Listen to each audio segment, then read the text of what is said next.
Hello दोस्तों, नमस्कार। Study with genius पर आप सभी का स्वागत है। साथियों, आज हम पढ़ने जा रहे हैं 11th में फिजिक्स की। हमारी 2 यूनिट कंप्लीट हो गई है। अगर आपने अभी तक नहीं देखी, आप जो है हमारे चैनल पर जाकर वीडियो सेक्शन में जाकर वो क्लासेस जो है देख सकते हैं।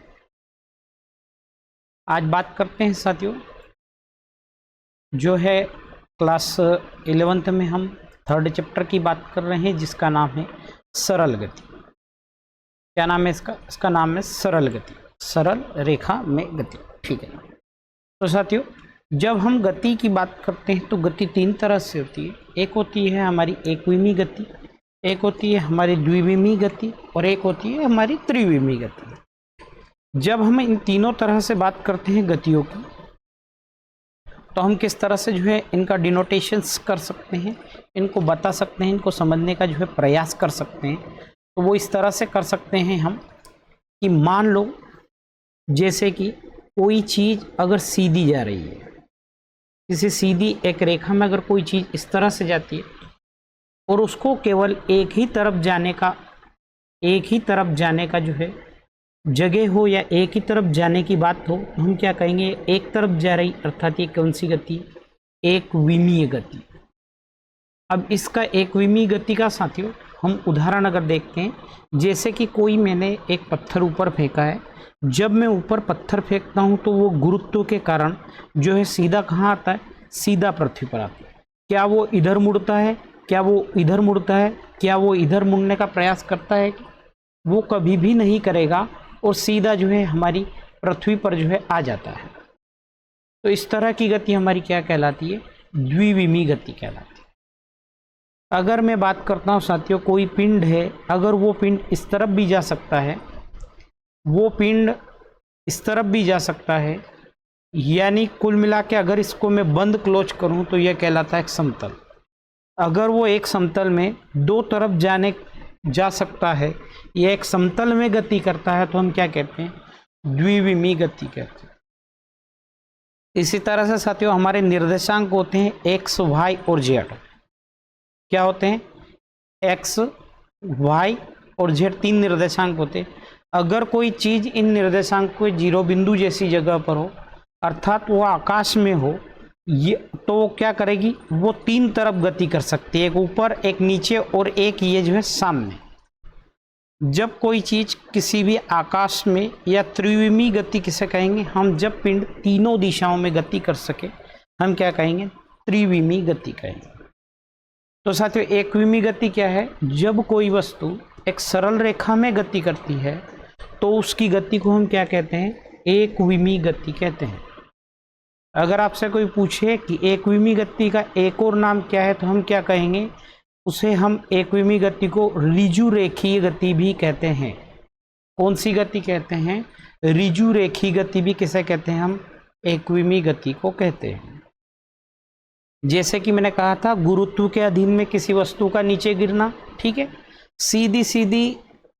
सीधी पटरी पर रेल का चलना, क्योंकि रेल अगर पटरी है तो साथियों एक ही दिशा में चल पाएगी, तो हम क्या, कौन सी गति कहेंगे, जो है एकविमीय गति कहेंगे। जैसे ऊर्ध्वाधर स्प्रिंग से लटके हुए पिंड की गति, ये सभी किसके उदाहरण है, हमारे एकविमीय गति के उदाहरण। अगर यहाँ से आपको एकविमीय गति कंप्लीट हो गया होगा, आपको डाउट्स नहीं रहा होगा। ध्यान रखना, सरल रेखा में गति करती है वस्तु, एकविमीय गति कहेंगे। एकविमीय का दूसरा नाम ऋजु रेखीय गति भी है। जब भी आपको एकविमीय गति के बारे में लिखना हो तो सीधी सी बात है, किसी वस्तु को गुरुत्व के अधीन में ऊपर से नीचे गिराना, बस वही हमारी एकविमीय गति है। Okay, thank you. चलो सेकंड चलते हैं साथियों। सेकंड है हमारा द्विविमीय गति। मैंने क्या कहा था, मैंने आपको समझाया था तल किस तरह से बना था, 2 निर्देशांकों के अंतर्गत, अर्थात 2 निर्देशांक कहाँ होंगे, एक तल में होगा। या तो 2 निर्देशांक किस तरह से, देखो सीधी सी बात है, ये लिए मैंने 2 निर्देशांक, इन 2 निर्देशांकों को मैंने इनको एक्स वाई मान लिया, मैं वाई जेड मान लूँ या मैं जेड एक्स मान लूँ, अर्थात ये क्या हुआ, एक समतल हुआ। तो एक्स में भी कण गति कर सकता है, कण वाई में भी गति कर सकता है, तो हम क्या कहेंगे, जब कोई वस्तु एक तल में गति करती है तो हम इसे क्या कहेंगे, द्विविमी गति कहेंगे। ठीक है, जैसे कि फुटबॉल की गति, फुटबॉल की कब, जब उसे वायु में किक मारा जाता है। ठीक है, जब वायु में किक मारा जाता है साथियों, तो इस तरह से वो जो है जाती है ना।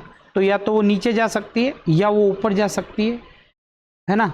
और अगर आप जो वो फुटबॉल है वो ये फुटबॉल जा रही है साथियों, तो आप उसे एक्स के निर्देशांक में पढ़ सकते हो, वाई के निर्देशांक में पढ़ सकते हो, क्योंकि ये एक तल में गति कर रही है। तो ऐसी गति को हम क्या कहेंगे, द्विविमी गति कहेंगे। जैसे टेबल है आपकी, कोई टेबल है, टेबल पर अगर कीड़ा रेंग रहा है तो वो इस तरह से जो है रेंग रहा है, तो आप उसे यहाँ पर भी पढ़ सकते हो, यहाँ पर भी पढ़ सकते हो कि इस बिंदु से कितना गया, इस बिंदु से कितना गया। जैसे सूर्य के चारों ओर पृथ्वी जो गति लगाती है साथियों, वो भी हमारी द्विविमी गति कहलाती है। नदी में नाव की गति, वृत्तीय गति और प्रक्षेप्य गति। तो साथियों वृत्तीय गति भी आपके चैप्टर में सर्कुलर मोशन चैप्टर नंबर 8, प्रक्षेप्य गति भी है, और प्रक्षेप्य के लिए जो है हम डेरिवेशंस भी जो है उत्पन्न करेंगे। आगे काफ़ी डिटेल्स में ये चीज़ें पढ़ने वाले हैं। अब बात आती है साथियों त्रिविमी गति। तो जब कोई भी वस्तु कहाँ पर, जब कोई वस्तु आकाश में गति करता है तो हम उसकी इस गति को क्या कहेंगे, त्रिविमी गति कहेंगे। क्योंकि जब कोई पिंड आकाश में गति करता है तो वो कहीं पर भी किधर भी जा सकता है। जैसे वायु में गैस के अणुओं की गति, वायु में उड़ते हुए पतंग की गति, चिड़िया की गति, एरोप्लेन की गति, ये सारी गतियां साथियों कैसी है, हमारी त्रिविमी गति है। क्यों, क्योंकि त्रिविमी गति में हम क्या कर रहे हैं, हम उसके तीनों निर्देशांकों में जो है घूम सकते हैं, तीनों निर्देशांकों में हम जो है जा सकते हैं, है ना। क्यों नहीं जा पाएंगे, हम जा पाएंगे, हम कहीं पर भी जा सकते हैं। ऐसी गति को हम क्या कहेंगे, त्रिविमी गति कहेंगे। यहाँ से अब आपको एकविमी, द्विविमी और त्रिविमी गति कंप्लीट हो गई होगी। अब सेकंड बात है साथियों, ऋजुरेखी गति कैसे, motion along a straight line.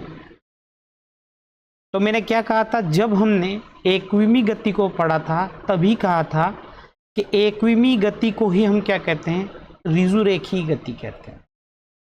ऋजुरेखी का मतलब होता है साथियों, एक ऋजुरेखी का मतलब होता है एक स्ट्रेट लाइन है ये, इस स्ट्रेट लाइन के अलोंग जो है पिंड की गति का करना।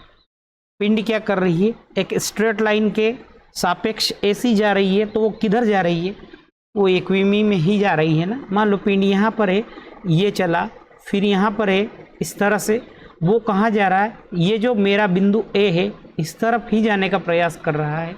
हम ऐसी गति को क्या कहते हैं, एकविमी गति कहते हैं।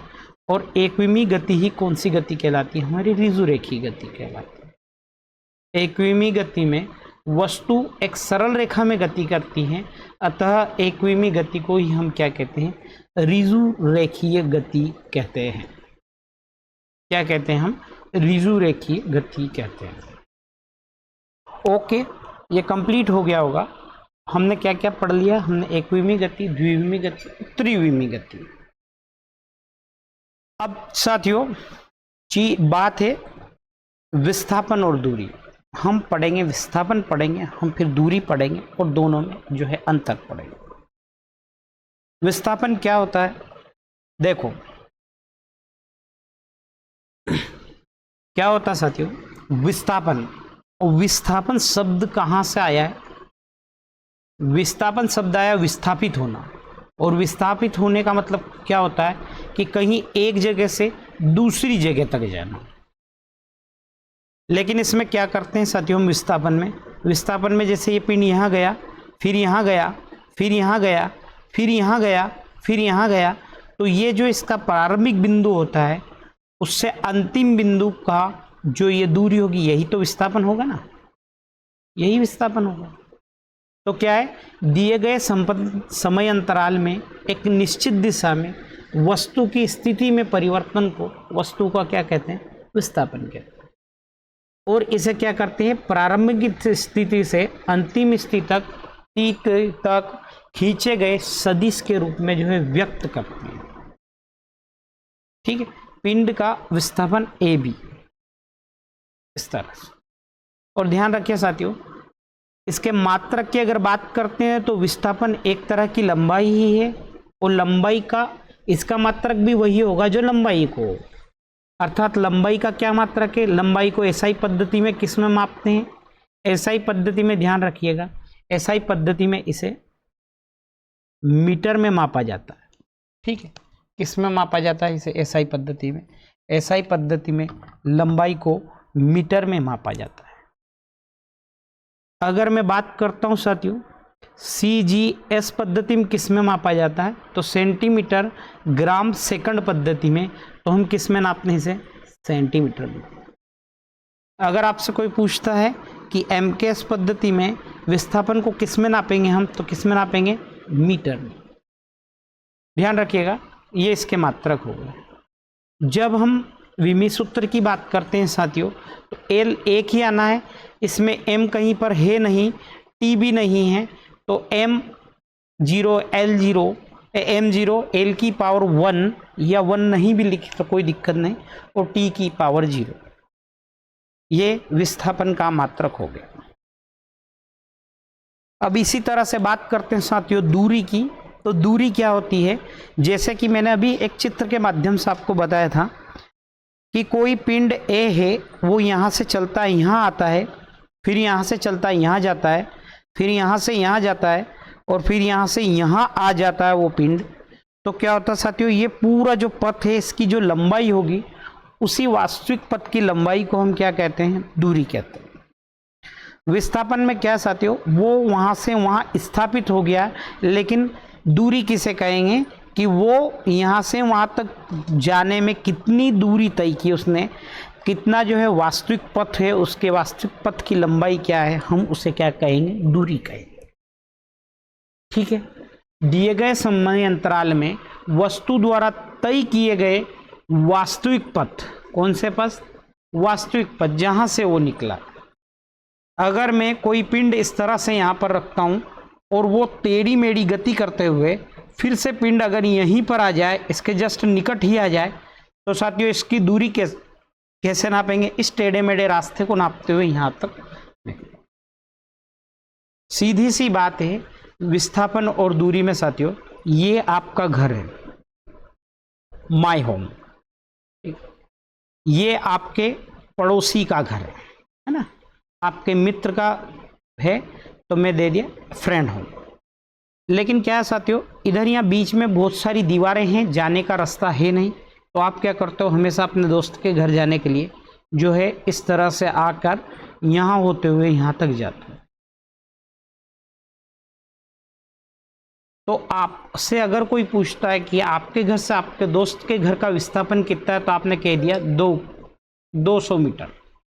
वास्तविक विस्थापन इतनी दूरी है, विस्थापन इतना है। लेकिन आपसे अगर कोई दूरी पूछता है कि तुम्हारे दोस्त के घर जाने में मुझे कितनी दूरी तय करनी पड़ेगी, तो ये पूरा रास्ता बताते हुए आप क्या कहोगे, 6 किलोमीटर। मान लेता हूं कि 6 किलोमीटर। तो ये है दूरी, और इस तरह से ए विस्थापन।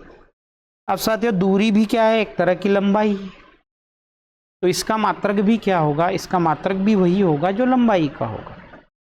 अब लंबाई के मात्रक की बात करूं मैं, तो एसआई यूनिट में क्या आएगा, मीटर। एमकेएस पद्धति में क्या आएगा साथियों, मीटर किलोग्राम सेकंड, तो इसमें भी लिखेंगे हम मीटर। जब हम सीजीएस पद्धति की बात करते हैं साथियों, तो क्या आएगा, ये सेंटीमीटर। विमी सूत्र हमने निकाला है, विस्थापन और दूरी के विमी सूत्र और एसआई मात्रक एक ही होते हैं, वो होता है m0 L T की पावर 0। ठीक है, तो हमने एक विमी गति, द्विविमी गति, विस्थापन और दूरी कंप्लीट कर लिया है। अब हम पढ़ने जा रहे हैं विस्थापन और दूरी में अंतर। वेरी आईएमपी है, आप स्टार मार्क कर लीजिए। ठीक है, तो साथियों विस्थापन क्या कहेंगे हम, वस्तु की स्थिति है ना, दिए गए समय अंतराल में वस्तु के स्थित निर्देशांकों के अंतर के बराबर होगा। लेकिन ये क्या है, वस्तु द्वारा तय किए गए पथ की लंबाई के बराबर जो क्या होगा, दूरी होगा। साथियों ये हमेशा सदिश राशि रहेगी। विस्थापन को दिशा के साथ व्यक्त किया जाएगा, क्योंकि कहाँ से कहाँ तक विस्थापन हुआ है, लेकिन किस दिशा में हुआ।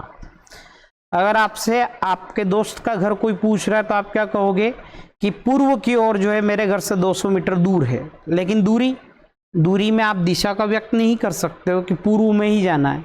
दिशाएं तो अलग अलग, दूरी तो अलग अलग दिशा में होके जाएगी। इसलिए दिशा हमेशा कौन सी राशि है, अदिश राशि। ध्यान रखना, विस्थापन धनात्मक भी हो सकता है, ऋणात्मक भी हो सकता है और शून्य भी हो सकता है, लेकिन ध्यान रखना दूरी हमेशा तय करोगे तो क्या रहेगी, हमेशा धनात्मक ही रहेगी। विस्थापन वस्तु द्वारा तय किए गए पथ पर निर्भर नहीं करता। मैंने कहा ना, पथ पर निर्भर नहीं करेगा, घूम के हम कहीं से भी आ सकते हैं। जैसा कि हमने यहाँ फ्रेंड के दोस्त को देखा, भौतिक रास्ते पर डिपेंड करा उसने, क्या आप कहाँ से तय होके गए उसे उस चीज से कोई मतलब नहीं, लेकिन दूरी में तो इससे वास्तविक मतलब है। तय किए गए पथ की प्रकृति पर यह निर्भर करेगा। विस्थापन का परिमाण दूरी के बराबर या उससे कम कुछ भी हो सकता है, लेकिन दूरी हमेशा क्या होगी, या तो विस्थापन के बराबर होगी या उससे अधिक ही होगी। ओके, कंप्लीट साथियों। चलते हैं साथियों नेक्स्ट। अब बात आती एक समान गति या असमान गति। एक समान गति को कहते हैं यूनिफॉर्म मोशंस और असमान गति को कहते हैं नॉन यूनिफॉर्म मोशन। एक समान का मतलब ये होता है साथियों, जैसे कि ये है 0 किलोमीटर, ये है हमारा पहला किलोमीटर, ये है हमारा दूसरा किलोमीटर, ये है हमारा तीसरा किलोमीटर। मान लेता हूं राम कोई व्यक्ति है, यहां से निकला है वो, तो ये जो 1 किलोमीटर का अंतराल है साथियों, वो 1 घंटे 20 मिनट में तय करता है। तो 1 घंटे 20 मिनट में ही दूसरा किलोमीटर वो तय करता है, फिर वो 1 घंटे 20 मिनट में ही तीसरा किलोमीटर तय करेगा। तो हम क्या कहेंगे कि वो एक यूनिफॉर्म गति से चल रहा है, मतलब एक समान गति से चल रहा है। और असमान गति ऐसी गति होती साथियों, जो पहला किलोमीटर उसने 1 घंटे 20 मिनट में तय कर लिया, दूसरा घंटा उसने जो है 40 मिनट में तय कर लिया, तीसरा घंटा जो है उसने 1 घंटा 30 मिनट में तय करता। अर्थात वो क्या कर रहा है कि दूरी तो वही चल रहा है, लेकिन अलग अलग समय अंतराल में चल रहा है। या हम कह सकते हैं कि वो 1 घंटे 20 मिनट में यहाँ 1 किलोमीटर चल रहा है, यहाँ पर 1.5 किलोमीटर चल रहा है, यहाँ पर 3.5 किलोमीटर चल रहा है। तो वो उसी समय अंतराल में क्या कर रहा है, असमान दूरी तय कर रहा है, और इसी गति को असमान गति कहेंगे।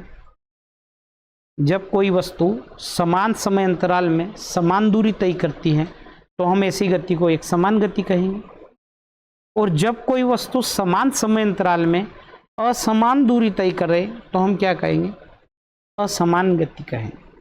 ठीक है, अर्थात समय और दूरी जहाँ एक जैसे रहेंगे हम उसे कहेंगे एक समान गति। जहाँ समय और दूरी का कोई मेल नहीं है, आपने पहला किलोमीटर 20 मिनट में चल दिया, दूसरा किलोमीटर 1.5 घंटे में चल दिया, तीसरा किलोमीटर आपने 40 मिनट में चल दिया, मतलब आप क्या कर रहे हो, अलग अलग समय अंतराल में अलग अलग दूरी तय कर रहे हो। ऐसी गति को हम असमान गति कहें। अब नेक्स्ट है साथियों हमारा चाल।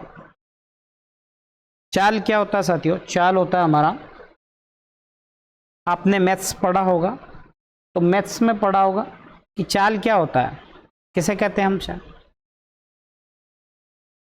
चाल होता है, आपने मैथ्स में 9th और 10th में जब गए होंगे ट्रेन वाले चैप्टर में, तो उसमें पढ़ा होगा कि चाल बराबर क्या होता है, दूरी बटे समय। क्या होता है चाल बराबर होता है दूरी बटा समय। तो इसकी परिभाषा किस तरह से बनती है, ध्यान रखिए। जब भी किसी भी चीज में अगर समय दिया हो तो हम क्या कहेंगे, हम एकांक समय में वस्तु के द्वारा तय की गई दूरी को उसकी क्या कहते हैं, हम चाल कहते हैं। क्या कहते हैं, एकांक समय में किसी वस्तु द्वारा तय की गई दूरी को हम क्या कहते हैं? चाल कहते हैं। ठीक है, अब मैं यहां से आपको जो है चाल का मात्रक, चाल का विमी सूत्र, तो सब कुछ निकालना जो है बताऊंगा। इस पेज पे ले लेते हैं। देखिए क्या है हमारा है चाल। चाल बराबर क्या होता है साथियों? चाल बराबर होता है दूरी और बटे में समय। ठीक है, अब सबसे पहले मैं मात्रक निकालना बताता हूं, फिर उससे विमी सूत्र बताता हूं, फिर मात्रक अपने आप निकल जाएगा आप लोग। सबसे पहले मैं निकालता हूं आपको विमी सूत्र। तो क्या होता है साथियों विमी सूत्र चाल का? तो मैंने लिखा दूरी का विमी सूत्र आप लोग जानते हो होता है एल। समय का विमी सूत्र आप जानते ही हो क्या होता है? टी। अब इसको प्रॉपर रूप में किस तरह से लिखेंगे हम? प्रॉपर रूप में लिख देंगे एल टी की पावर -1। और प्रॉपर एम एल टी के फॉर्म में कैसे इस तरह से लिखेंगे हम इसे लिखेंगे m0 एल टी की पावर -1। ये हो गया हमारा चाल का विमी सूत्र। ठीक है, ये क्या हो गया हमारा चाल का विमी सूत्र। जब हम मात्रक की बात करते हैं, मात्रक क्या होंगे इसके? देखो मात्रक क्या होंगे साथियों? चाल का आपको मात्रक चाहिए तो जो ऊपर चीज है उसका मात्रक ले लो। क्या है उसका मात्रक? चाल बराबर दूरी का मात्रक ले लो, अपॉन में क्या ले लो? समय का मात्रक। अभी जस्ट थोड़ी देर पहले ही मैंने आप लोगों को दूरी का मात्रक पढ़ाया था। अब दूरी का मात्रक पढ़ाया था तो हम क्या करेंगे? चाल को साथियों v से डिनोटेट करते हैं, तो लिख दिया v। अब अलग अलग विधा में मैं निकालूंगा, अलग अलग पद्धति में। तो सबसे पहले सीजीएस में स्मॉल v होता है, स्मॉल v का मात्रक। मैंने दूरी का मात्रक क्या बताया था? सीजीएस में बताया था आप लोगों को सेंटीमीटर पर सेकंड, सेंटीमीटर ग्राम सेकंड। ठीक, अगर मैं एसआई में निकालता हूँ, सीजीएस और एसआई ही निकालेंगे साथियों, क्योंकि एमकेएस पद्धति एसआई का ही पूरक है एसआई पद्धति में। तो एसआई में वी का मात्रक, तो क्या हो जाएगा साथियों? दूरी का मात्रक क्या हो जाएगा? मीटर, और समय का मात्रक क्या हो जाएगा? सेकंड। तो हम क्या कहेंगे? सीजीएस पद्धति में और एमकेएस पद्धति में, यहां से आप लोगों को सीजीएस पद्धति में, एमकेएस पद्धति में चाल का विमी सूत्र पूरा कंप्लीट हो गया होगा। अब साथियों चाल के विभिन्न प्रकार हैं। तो पहला है हमारा, ध्यान रखिएगा, ये जो प्रकार पढ़ा रहा हूं मैं एक समान। जब हम चाल के आगे पढ़ेंगे वेग तो एक समान वेग, जब हम पढ़ेंगे त्वरण तो एक समान त्वरण। ये आगे वाली चीजें सेम एस रहेगी, एक जैसी। तो पहला हमारा चाल का प्रकार होता है एक समान चाल। तो मैंने अभी आप लोगों को एक समान गति पढ़ाया था, सेम एस। जब वस्तु समान समय अंतराल में समान दूरी तय करेगी तो हम कहेंगे एक समान चाल।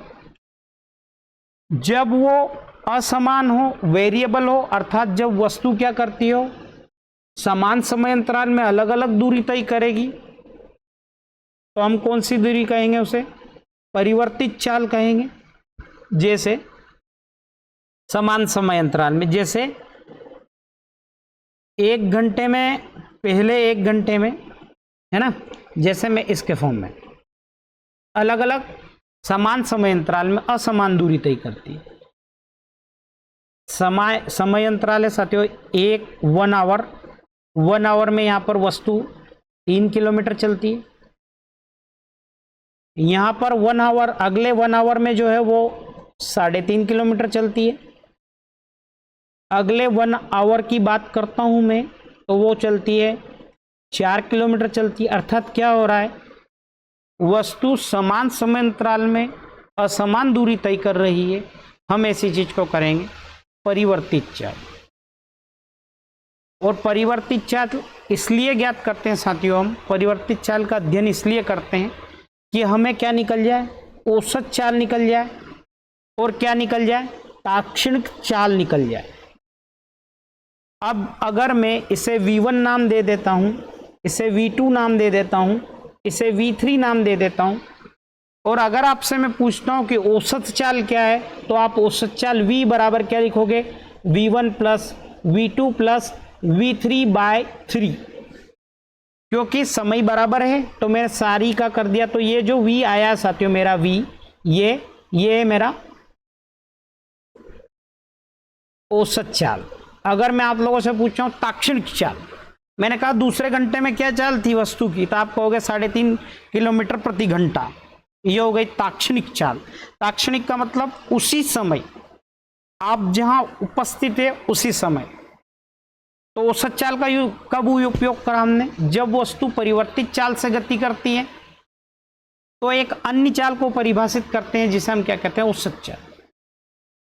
औसत चाल क्या होती है, नियत चाल होती है। हम बराबर बांट रहे हैं तीनों में। उसे वस्तु कुल दूरी उतने ही समय अंतराल में तय करती है जितने समय अंतराल में वो वस्तु की परिवर्तित चाल से करती है। इस वस्तु द्वारा तय की गई कुल दूरी और कुल समय अंतराल के अनुपात को ही जो है उसकी क्या कहते हैं, उसकी औसत दूरी कहते हैं। मैंने क्या करा, यही बता दिया था आपको। क्या होता है, 1 घंटा 2 घंटा 3 घंटा, ये 3 जोड़ दिया पूरा। तो ये पूरी जो औसत चाल रहेगी साथियों, इसी से ही, इस औसत चाल से भी इतना 3 घंटे ही लगेंगे इस दूरी को तय करने। यही कहती है औसत चाल। अब आती है ताक्षणिक चाल, और ताक्षणिक चाल को कहते हैं साथियों इंस्टेंटेनियस चाल। किसी भी क्षण, जैसे आप आपके घर से निकले हो, गाड़ी चला रहे हो, मैंने फोन करा कि आपकी चाल क्या है, आपने कहा 40 किलोमीटर प्रति घंटा। कब का कहा, जब मैंने आपसे पूछा। ये ताक्षणिक कहते हैं इसी चीज को। फिर आप आपके घर से निकले, मैंने आपसे फोन लगाया कि आप कहाँ हो, बोले मैं जा रहा हूं। मैंने पूछा आपकी चाल क्या, आपने कहा 50 किलोमीटर प्रति घंटा। इसी चाल को क्या कहते हैं, ताक्षणिक चाल की।